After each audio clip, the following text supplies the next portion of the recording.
What's up, Spurs fans? Welcome to another episode. Today, we're going to do something a little bit different today. We're going to be giving an in-game analysis from the fan perspective. So tonight, our Spurs taking on the Bucks in Milwaukee. No Wemby tonight. So let's go ahead and see together what the rest of the team is made of, and let's see what positives we can find out of tonight's game.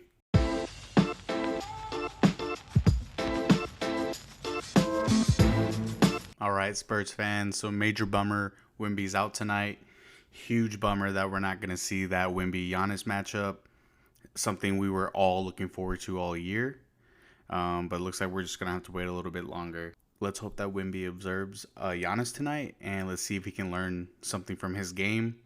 I'm really happy that Wemby admitted that he's been studying Giannis's game and kind of wants to implement his style into his game. So that's really good news. That's a huge positive for us and something exciting to look forward to, because I'm telling you, man, if Wemby can just nail that spin move that Giannis does when he drives to the basket, we're going to see so many dunks from Wemby. Nobody's going to be able to stop that move, and he's going to be able to spin from behind the free throw line closer to the 3-point line and at least be able to lay it up off of that spin move. So I hope he really, takes some notes tonight and just sees, like what it takes to be a superstar in this league. I agree with Sean Elliott in the pregame show that there's no reason why Wemby shouldn't average a double-double indefinitely, especially when he's playing the center position, and we're just going to see more double-doubles. Wemby with 8 straight double-doubles, the most by any teenager in the history of the league. What a great stat there. So there's already, he's already making history, taking steps towards winning that championship. So I 100% agree that there's no reason why Wemby shouldn't average a double-double the remainder of his career. And of course, those points, he's averaging 19 right now. It's the 19 and 10. Next year, we're going to see that going 20s, 20 and 11, 2012 range. Hopefully by year 3, year 4, he's already averaging close to 30, if not 30 already, with 14 boards. There's a lot of bigs out there that he can emulate his game from. So let's hope that he just takes lessons right now as he just learns throughout this season. All right, so I want to do a little comparison between Wemby and Giannis before the game starts. And I want to compare their rookie seasons so far. So Giannis, when he first started back in 2013, he played 77 games. And his stats were 44% from the field, 34% from the 3-point line, and 68% from the free throw line. Only averaging 6 points, 0.8 blocks, and only 4 rebounds per game. And we all know how great Giannis is right now, right? Okay, so Wemby's already averaging way better numbers than that. And that right there already goes to show that he's coming into his own just fine. And he himself as an individual player is going to be great. The signs are there. So really absolutely nothing for us to worry about, and all we have to do is just be a little bit patient and wait for his game to fully develop. We already know that Wemby has a better shot form and better shot period than Giannis. He's going to shoot more threes and make more threes than Giannis throughout his career. Wemby already has a more expanded skill set than Giannis did at the same age, and still currently right now, because Giannis is still mainly just a post-dominant player, dominating in the paint. Wemby has been dominating from the 3-point line all the way into the paint. And we already know without a doubt, when you're that high, you're going to dominate in the paint. Everybody wants you to do it. Everybody expects that of you. So that's an automatic already. But the special thing is that Wemby's going to be adding better shooting with the same moves as Giannis. So who knows where his offensive skill set's going to go. I mean, just the ceiling is just up there. It's incredible, and we really should just be so excited for so many highlights to come. Okay, so tonight's starting 5 is Malachi Branham, Devin Vassell, Keldon Johnson, Jeremy Sochan, and Zach Collins. I would say we can expect to see Keldon be aggressive tonight, driving to the basket a lot. I'm hoping the shot falls more for Devin tonight. I believe it will. Shout out to Malachi Branham. He's averaging 13 points per game over the last 5 games, shooting 44% from the field, 38% from the 3-point line. So I would expect him to continue in those double figures. And I would expect to see him continue to drive to the basket and hit those three for us. That's really been his game right now. And as long as he continues to stay in motion in the offense, I think he's going to continue to be a double figure scorer for us. I know the guys are going to have a tough one tonight, but hopefully we can take this game and make it a learning lesson and just learn from an experienced team, learn from some future Hall of Famers, and just see what it takes to be a championship team. I think there's a lot that they'll learn from this game, and I think that we're going to find out some new stuff, especially about the supporting cast, and hopefully we see if there's any new lineups that maybe we could utilize and any productive lineups that we could utilize in the future. So let's see what happens. It's about to be game time. Here we go.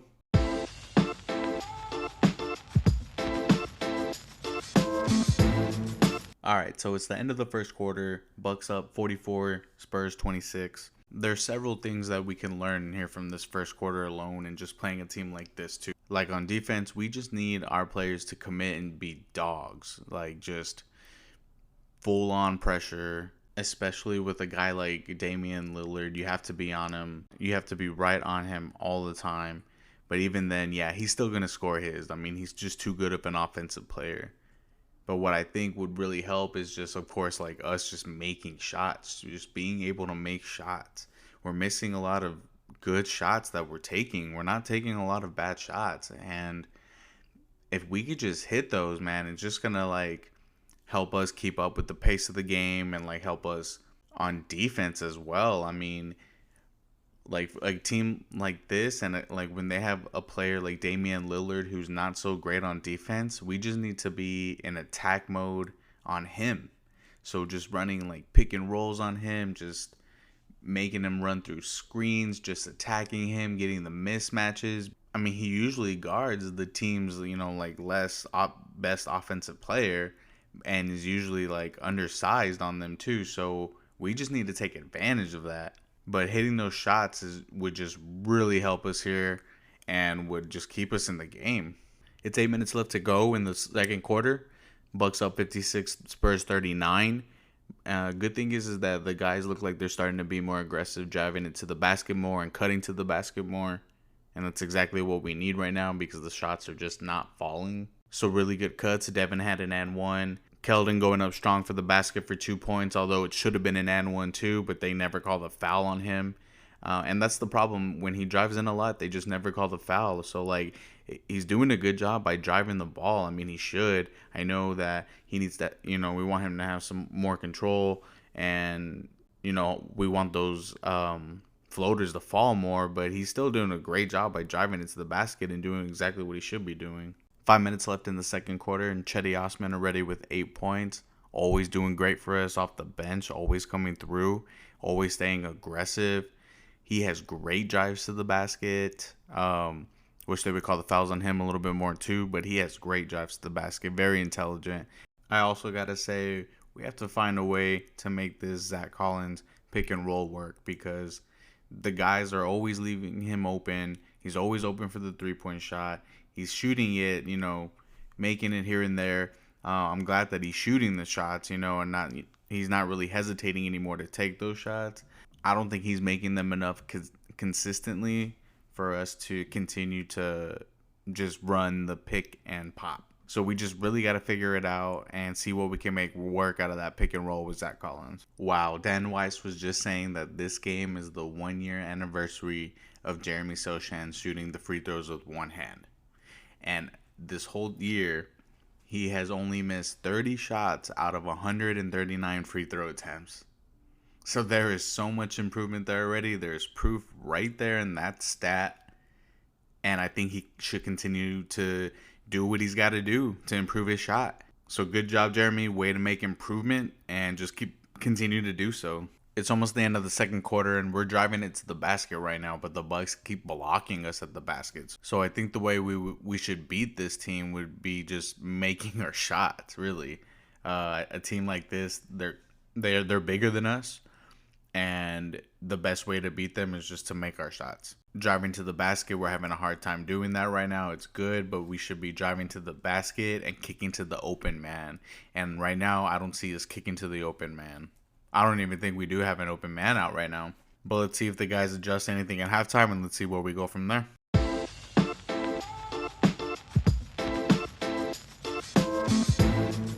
All right, so it's 8 minutes left in the third quarter. Spurs brought it down to single digits, but Bucks doing their thing. Damian Lillard doing his thing, expanding that lead again. We're down 14. Right now, the offense is just non-existent for us. Shots aren't falling.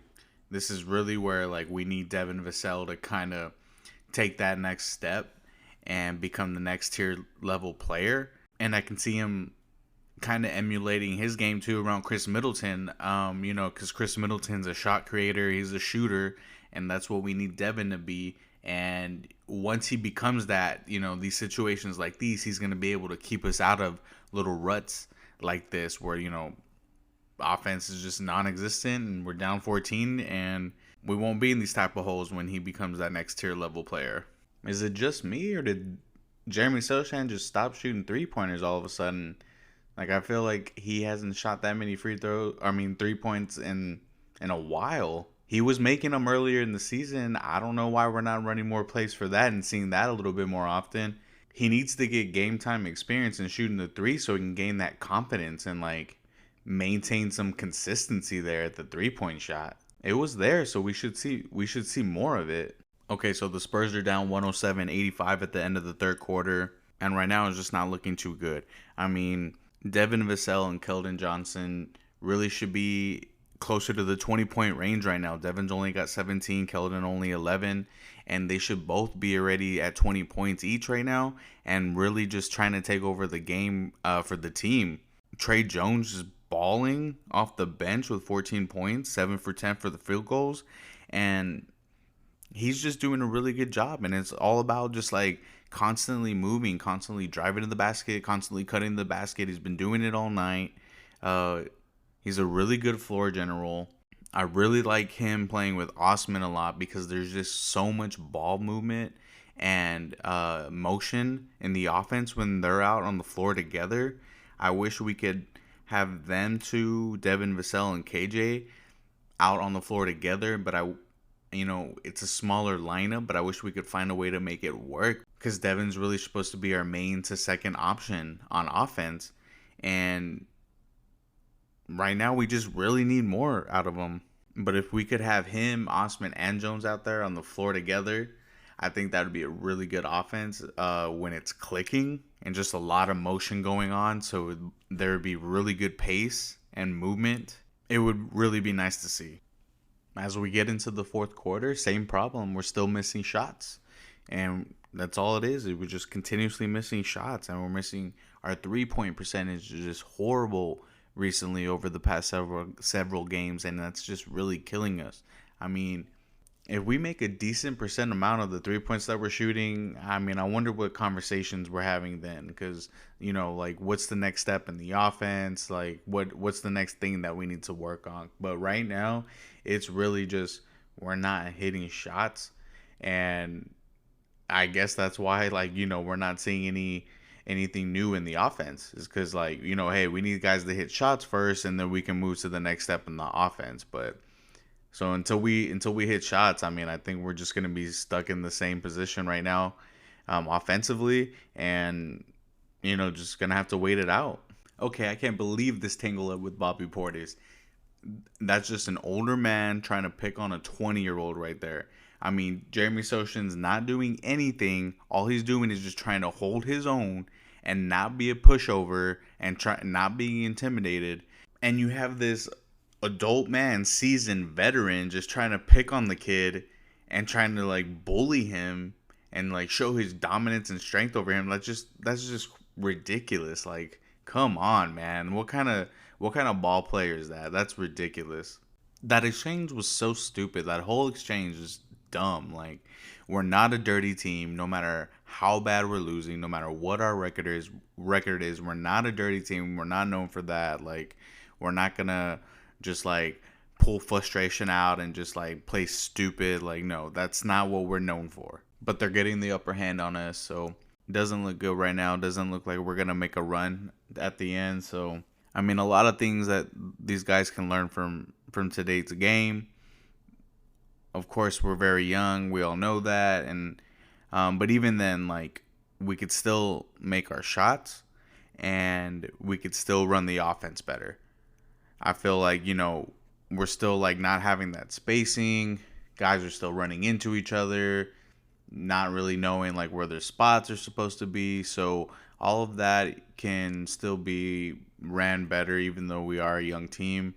And just those shots, I mean, I don't know why they're not falling. Like, it doesn't make any sense, and all these other teams are just coming in and just hitting everything against us. And it's so annoying to watch. Like, it's really frustrating just to see every single team like just come in against us and just make everything. Like, it doesn't matter. They could throw up a three with their eyes closed, and like they're still gonna make it. It's just kind of bizarre right now for us. But let's just try to get through this together. Let's cheer our guys on. They're playing hard. Better times are coming for sure. And again, just a lot of things that they could have learned from this game, and a lot of experience that they should take away from it as well. Keldon's going to the bench for the night. I'm glad he proved me wrong, finishing the night with 28 points, 12 boards, and that's all without making any three-pointers for the night. Great job, Keldon. That's exactly what we need from you. This type of game is what we need from you night after night. And if we can just get you and Devin to put both y'all's 30-point nights, 28-point nights together, like, this team is going to go places, and we're going to go places sooner than later. So great job. We just, continue that consistent work, like continue that drive to the basket. You were getting to the free throw line tonight. I'm glad they were finally calling fouls on you. So outstanding job, my man. Great night. More shout outs. Another one is Zach Collins, 22 points with 4 3-pointers of the night. So that was really good job, my man. Way to shoot confidently tonight. You could really tell. Obviously, it shows in the stat line. But 22 points, that's a great number, especially against two bigs. I mean, Giannis and Brook Lopez, like, way to go. So good job. And again, Trey Jones with a really good night. So good to see him with some input and productivity for the evening. And just really proud of you guys for battling all night. I mean, the shots weren't falling in the beginning of the game, but you guys still, kept with it and, just kept staying aggressive. And, like, the shots ended up falling a little bit towards the end. But just really proud of y'all, and just, keep your heads up and trust each other and stick together and stay focused on the long-term goal. But overall, good game tonight, guys. Way to battle for sure. All right, fans, that's it for tonight's game. Be sure to keep up with GSG Nation on Instagram, at TikTok at GSG Nation, as well as on X at Talk GSG Nation. Hope you enjoy your Wednesday. Go Spurs, go!